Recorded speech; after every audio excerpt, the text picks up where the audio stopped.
Ayan, dumaan naman kami dito sa ano, sa bilihan ng seedlings.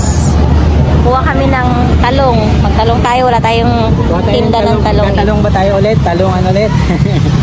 Pakarami ng talong natin. Talong, siling panigang, kamatis at saka ano, pechay mustasa. Kuha tayo. Papahabain natin yung taniman natin dun sa garden. Ayan.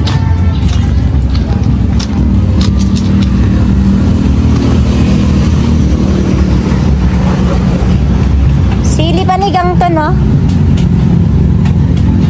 Ano yan? Ano to? Papaya.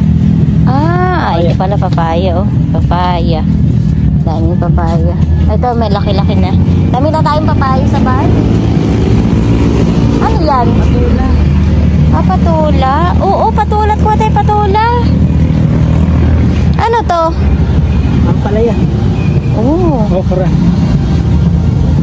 Naka-reserve si MM.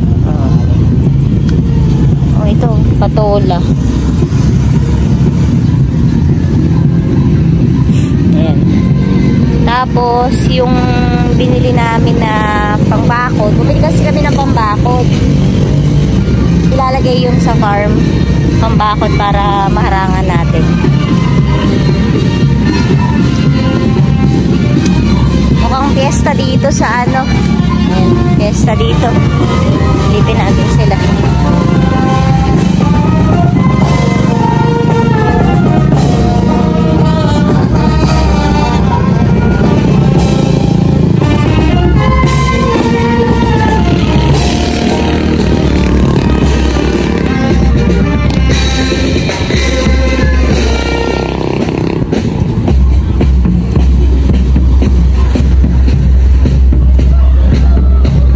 Fiesta dito.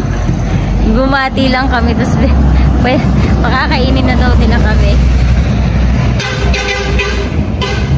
Viva Santo Niño. Ganda ng ano, oh.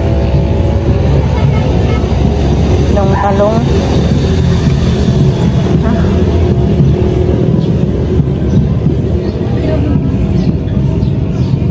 Ganda ng talong.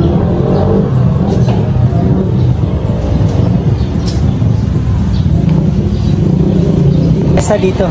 So, makikikain tayo dito sa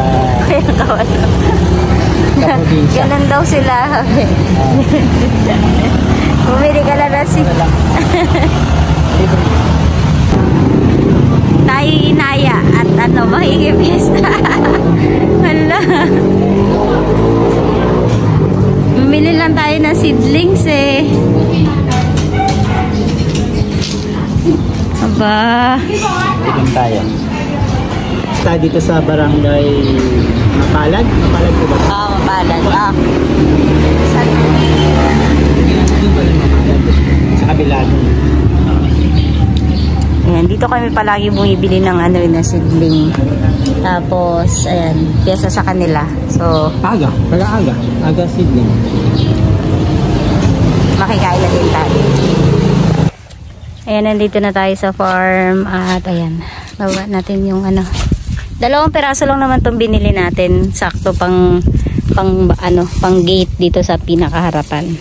Ano to eh, the reason why bumili kami nito kasi pang iwas na sa mga pumapasok na kalabaw at kung ano man. Tapos yung nakaharang dyan, iipunin natin dito yan. Dito. Para hindi na rin tayo pinapasukan dyan.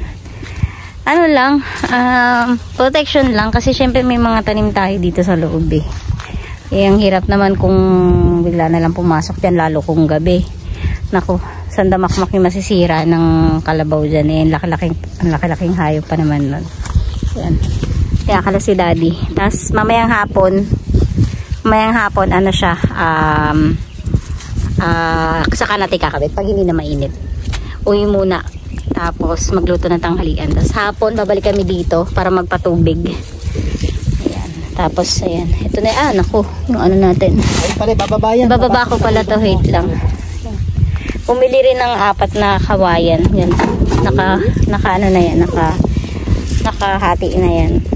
Yan yung gagawin pang poste. Iabot mo nga muna sa akin yung seedlings. Hawakan ko sa kamay ko. yung pechay. Mustasa. Ano? Diyan muna. Ang daming bunga ng ating papaya. Sobra. Ayan o. Nakakatuwa. Ang daming bunga ng papaya natin. Yes! Wait. Dali. Ayan, balik tayo sa farm. Binalikan natin kasi sobrang init kanina pa. At ang hirap pumunta dito kasi nga ang tirik ng araw. So ngayon lang kami pumunta dito nung medyo bumababa na yung araw para nga magpatubig doon sa Makisig at saka doon sa Merdana sa dulo kasi nga magsisimula na kami magtanim. Baka bukas o makalawa. Tapos syempre babalikan natin yung binili nating bakod para may kabit. Pakita ko sa inyo. Yan, perfect timing para mag-ayos kasi mahangin na. Wag lang tayong aabutin ng gabi kasi madilim. So ayan. Paano ba? Saan ka magsa-start? Doon. Dito ilalabas natin siya nga. Ilalabas.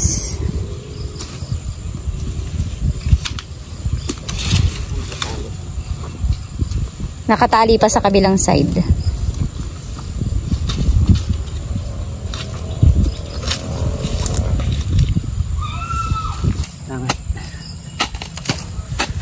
Ginabi na tayo dito. Ayan, uwi na kami at hindi na namin ito matatapos dahil madilim na din eh. So yan, bukas tapusin natin to. May harvest bukas. So isang poste lang munang ilalagay kung saan itatali yung ating ito yung baling nakapix. Itong ipipix natin. Yan. Okay, magliligpit lang ako. At madilim na po sa kubo.